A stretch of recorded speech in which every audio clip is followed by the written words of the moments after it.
Hello, আসসালামু আলাইকুম। অনেক দিন পরে ছাদ বাগানে চলে আসলাম।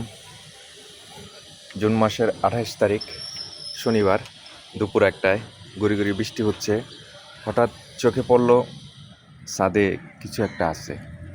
তো এটা দেখার জন্য চলে আসলাম।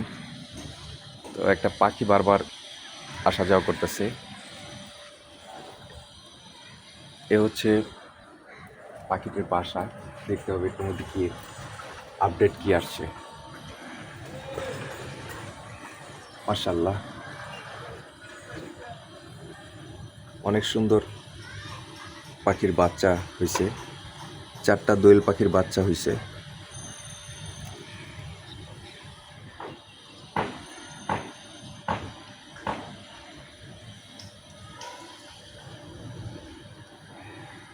মাশাআল্লাহ, অনেক সুন্দর বাচ্চাগুলো। তো হঠাৎ করে চোখে পড়লো যে ইদানিং হচ্ছে বাচ্চাগুলা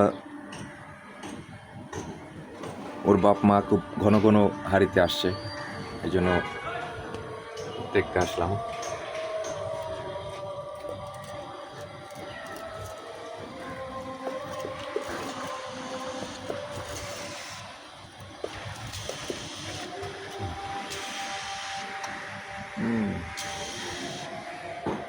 ফ্যামিলির কর্তা দেখে ফেলছে, এখানে বসে চিল্লাচিল্লি করতেছে। সবাই ভালো থাকবেন, দোয়া করবেন পাখিটির জন্য, বাচ্চাগুলো যাতে সুস্থ সবলভাবে বেড়ে ওঠে।